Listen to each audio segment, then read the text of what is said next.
Este domingo é véspera do dia 24, dia de São João Batista, o profeta da palavra dura, da palavra sólida, da palavra que não se enverga. Dele, Jesus fez um elogio de beleza a homem algum. Nascido de mulher, ninguém maior do que João Batista. Portanto, para dizer que João Batista é aquele que não se curvou diante deste mundo, se curvou diante de Deus e não teve medo algum de dizer ao mundo, de dizer às pessoas: são cobras, víboras venenosas, e somente a conversão é capaz de salvar vocês da sua perversidão, da vossa condenação. E diante, portanto, desta véspera de São João Batista, os 3 textos da Santa Missa de hoje é um grande presente para nós, porque nos presenteia com a primeira leitura do livro de Jó. Jó é um clássico da literatura bíblica.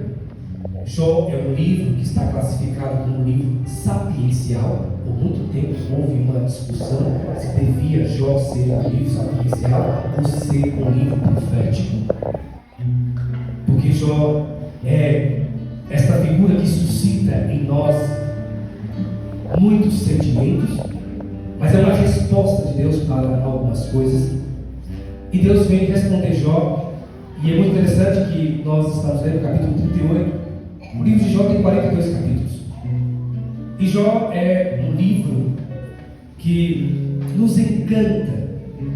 É uma leitura que flui, porque Jó é alguém que recebeu de Deus uma graça toda especial. Jó era alguém que soube lidar com os dons como ninguém. Jó é a figura, é o modelo para o homem pós-moderno de como servir a Deus na abundância ou na escassez. Algumas pessoas têm muita dificuldade de servir a Deus no sofrimento, na dor, na angústia. Jó é uma resposta para isso. Muitas pessoas têm dificuldade de servir a Deus quando tudo vai muito bem, porque aí ficam iludidas, ficam apaixonadas pela beleza que a riqueza pode proporcionar e às vezes despreza Deus. Jó soube lidar com isso com maestria, como ninguém soube lidar. A vida de Jó, o comportamento de Jó, a história de Jó, o jeito que Jó lidou com as coisas, foi algo tão único, que Satanás, quando observou Jó, ficou com tanta inveja de Jó, com tanta inveja daquela criatura, que ele disse: esse homem vive como um ser sobrenatural. Esse homem não é deste mundo. Meu Deus do céu, como este homem lida com suas coisas, como este homem lida com sua casa, como este homem lida com as pessoas, como este homem lida com a criação, como este homem lida com a criatura, como este homem lida com todas as coisas que o envolve, que o cerca, é algo impressionante. O diabo ficou com inveja de Jó. Ele ficou tão espantado de ver o servo daquele, que ele não pensou 2 vezes. Foi até o céu, bateu na porta do céu e disse para Deus: olha, eu dei umas voltas por aí, e ao dar umas voltas por aí, eu passei ali na terra e vi muitos servos. Eu passei ali pela sítio do seu carro, dei uma olhada naquele povo meio estranho, né? Mas tudo bem. Dá uma olhada ali no Novo Osasco, tem um pato lá meio baiano, não sei das quantas, ruim, hein? Meu Deus do céu, muito ruim. Mas tem um servo lá, na terra. Ah, esse servo, filho, é de tirar o chapéu. Os outros não posso ver ele. Agora Jó, rapaz, olha, que servo bom tu tens lá na terra. Meu Deus do céu, um servo obediente, um servo honesto, um servo temente a ti, um servo justo, um servo generoso, um servo que eu fiquei impressionado de Satanás para Deus, fiquei impressionado. que um servo que ama a sogra e a sogra ama ele. Meu Deus, não é possível. Eu tive tanto trabalho no mundo para colocar cisânia entre sogra e genro e sogra, pois Jó conseguiu burlar o meu veneno. E Jó e sua sogra se amam. A sogra diz: meu filho. Ele diz: minha mãe. O Satanás não é possível. Não é possível uma coisa dessa. Não é possível uma coisa dessa. Mas, portanto, olha o diabo fazendo elogio diante de Deus. E aí, o diabo diz: mas também, com tudo que destes a Jó, deste sabedoria a Jó, deste generosidade a Jó, destes os bens a Jó, destes a família a Jó, destes os filhos a Jó, destes tudo a Jó. Jó vive numa bonância. Jó vive o melhor de seus dias, uma vida toda organizada, uma vida toda bonita. Agora, até eu, se tivesse uma vida assim, iria ser um bom servo. Queria ver, olha a provocação do diabo para Deus, para com o servo Jó. Queria ver se a vida dele virasse de cabeça para baixo, se ele iria continuar sendo um bom servo, como ele é agora, com a vida toda organizada. Queria ver se o Senhor me permitir sacudir a vida de Jó, colocar um pouco de pimenta na vida de Jó, colocar um pouco de dor na vida de Jó, colocar um pouco de tristeza na vida de Jó, colocar um pouco de lágrima na vida de Jó, colocar um pouco de bagunça na vida de Jó, colocar cisânia entre Jó e a sogra. Quero ver se vai ser um bom servo. Eu quero ver. Deus diz: eu conheço meu servo. Eu amo meu servo muito. Pois bem, tens a permissão de sacudir a vida de Jó de cabeça para baixo. Não tires a vida, mas o resto tem permissão para tocar a vida de Jó. O diabo saiu da presença de Deus felicíssimo da vida. Disse: pronto, conseguiu o que eu queria, desgraçar a vida de um servo, acabar com uma família, acabar com a amizade de um homem com Deus, acabar a amizade de um homem com a sua família, com os seus vizinhos, com tudo. Tudo que eu mais queria. O diabo veio na terra e lançou para a vida de Jó todo tipo de maldição. Jó perdeu da noite para o dia toda a sua criação. Jó viu cada um de seus animais, cada um de suas crias morrendo de modo violento. Seus filhos morreram, a sua sogra morreu e Jó chorava. Todos que estavam à sua volta foram morrendo. Todos, não sobrou ninguém. A vida de Jó virou um inferno. O dia de Jó escureceu de tal forma que Jó só tinha diante de si a escuridão, o desespero. A enfermidade visitou Jó. A enfermidade foi tão violenta que transformou a carne de Jó. A carne de Jó ficou com a sua carne, ficou com o seu corpo em carne viva. Algo terrível. E Jó ousa perguntar a Deus. Jó não blasfemou contra Deus? Jó não reclamou com Deus? Mas Jó perguntou a Deus: Senhor, o que aconteceu com minha vida? O que aconteceu, Senhor, comigo? O que foi que eu fiz? Que bem eu deixei de fazer? Que oração eu não cumpri? Que caridade eu não fiz? O que é que aconteceu comigo, Senhor? Deus manda 3 amigos para visitar Jó. Esses 3 amigos passam quase o livro todo tentando dar uma resposta, justificar o sofrimento de Jó.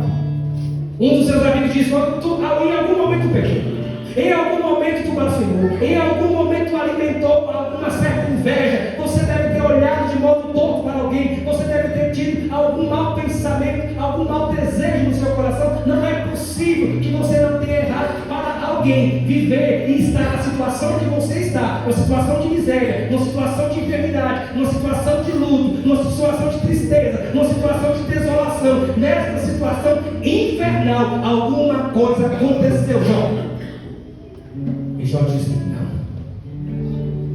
eu não fiz nada de errado, não é possível.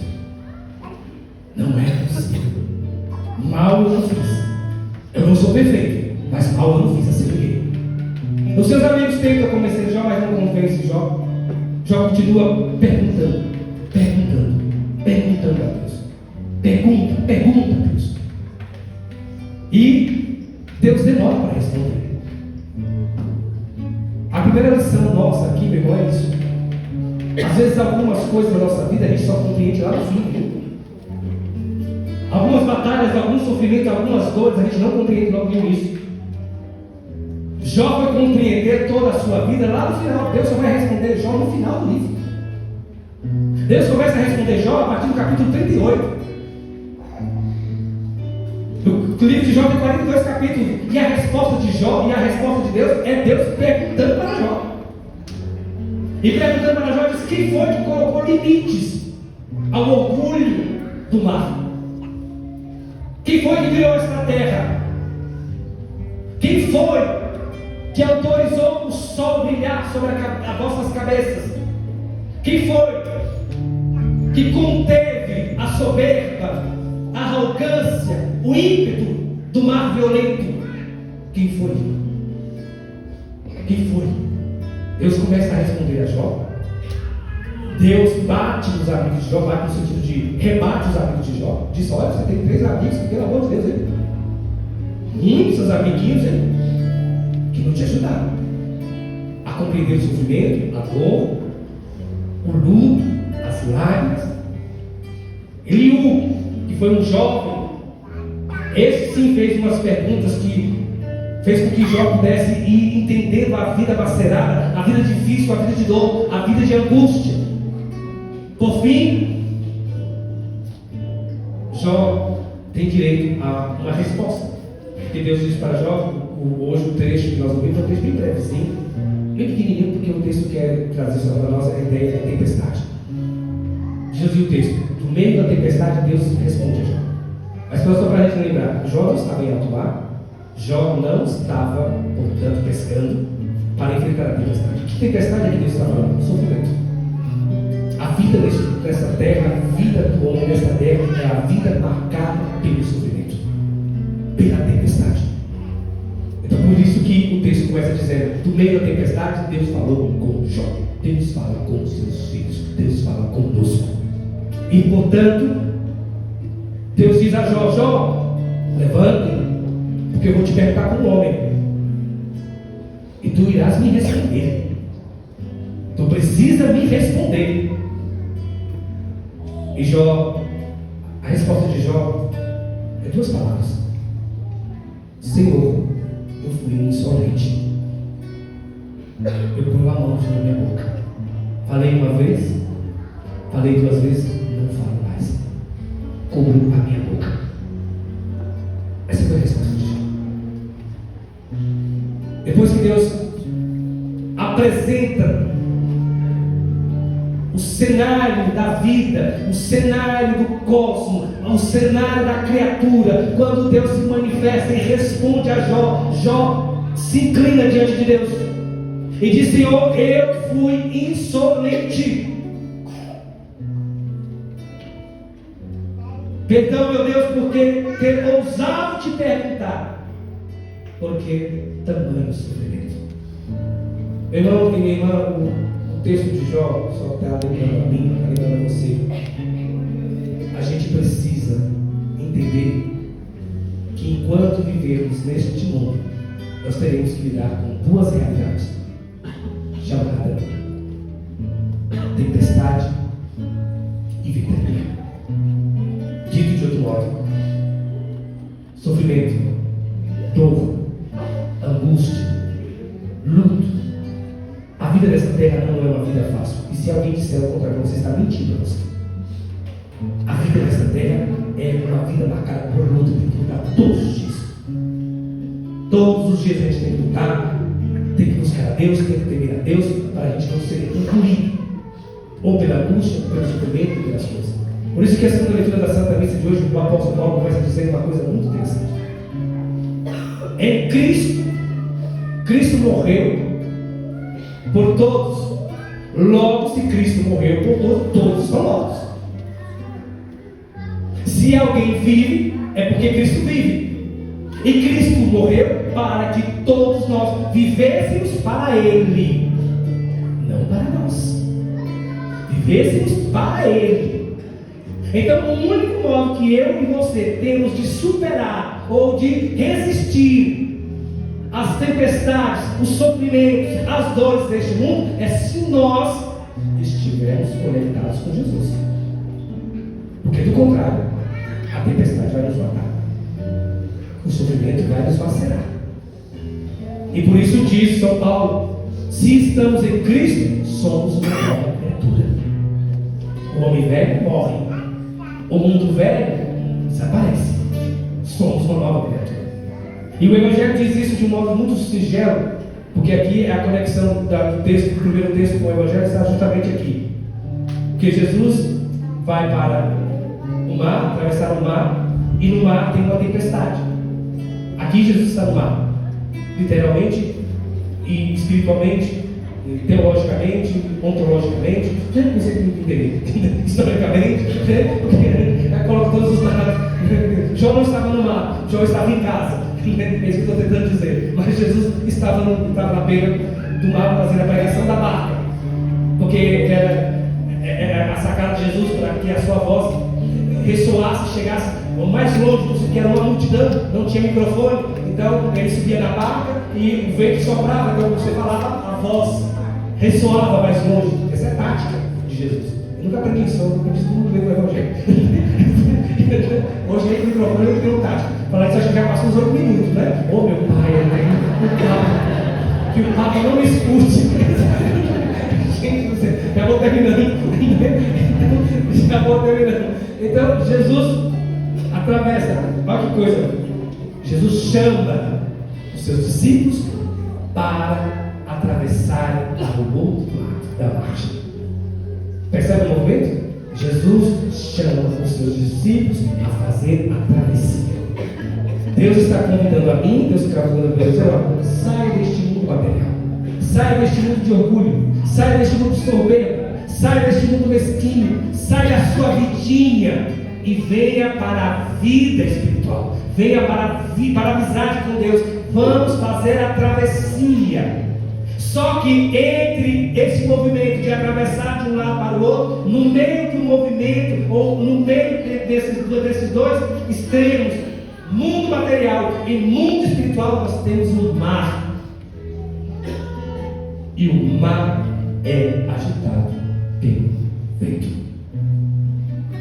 Portanto, não tem como passar por esta vida sem ter que chegar ao céu, sem ter que enfrentar o mar da vida. É Deus nos dando um choque de realidade. Não tem como fazer a travessia sem ter que enfrentar a tempestade. Então os discípulos começam a atravessar a tempestade, começam a fazer a travessia. O que é mais interessante é que o sofrimento, a dor, a ventania, a tempestade bate na casa do católico e bate na casa de quem não é católico. Bate na casa daquele que crê e bate na casa daquele que não crê. Qual é a diferença? Diz o Evangelho, começa o Evangelho dizendo que havia a barca que Jesus estava e havia outras barcas. Na barca que Jesus estava dormindo com travesseiro. Não sei aonde eles arrumaram esse travesseiro. Eu não vejo saber até agora.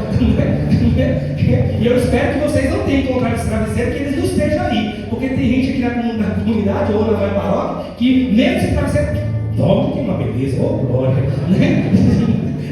É uma coisa maravilhosa. Mas aqui, eu sei que Jesus estava lá na barca, mas a travessia, a ventania começa a agitar a barca, a água começa a invadir a barca. Ao invadir a barca começa a se balançar, a fazer movimentos que vai afundar. Os discípulos se desesperam. E aí se lembram de que Jesus está na barca dormindo. E aí vão lá acordar Jesus. Acordam Jesus e diz: mestre, tu não te importa que nós pereçamos diante dessa tempestade? Jesus levanta e diz uma única palavra: silêncio, cala-te. E houve uma grande calmaria. Portanto, meu irmão e minha irmã, o Evangelho está dizendo assim: olha, nós teremos que atravessar de um lado para o outro. Nós estamos vivendo nesse mundo. Mas a barca em que está Jesus é uma barca diferenciada. Porque Jesus levanta e ele impõe sobre a tempestade a sua palavra, a sua vontade. E a calmaria cessa. Ou seja, a tempestade cessa. Portanto, o segredo para a gente enfrentar o mar da vida é ter Jesus. Jesus está aí, dentro da barca do seu coração, dormindo. É você que precisa acordar. A coisa que você precisa fazer é: será que eu recorro a Jesus ou eu quero enfrentar a tempestade sem Jesus? Aqueles que querem enfrentar a tempestade sem Jesus, sem perguntar a Deus por que é que eu passo por determinadas coisas, é engolido pela tempestade, é massacrado pela tempestade, é massacrado pelo sofrimento, é derrotado pelo sofrimento. Mas aquele que enfrenta o sofrimento, que enfrenta a tempestade e diz a Jesus: tu não te importas que nós pereçamos, Jesus vai levantar e ele vai dizer: silêncio, cala-te. E tudo aquilo que perturba a sua vida, tudo aquilo que perturba o barco da sua vida, cessa e você consegue realizar a travessia. Que o Senhor, portanto, nos ajude nesse domingo a entender que a vida é sofrida, a vida é doída, e que nós podemos sim perguntar a Deus. Mas mais do que perguntar a Deus, nós devemos fazer como os discípulos: acordar a Jesus, para que Ele diz a palavra que necessitamos para aquela hora, para aquele momento, para aquela situação. E quando Ele diz a palavra, pode crer, aquilo vai acontecer. Porque Ele é o Senhor, porque é Jesus, porque não é qualquer pessoa, é Jesus que está dizendo: silêncio, cala-te, e as coisas voltarão à sua normalidade. Que Deus assim nos ajude, que Deus então assim nos permita. Louvado seja nosso Senhor Jesus Cristo.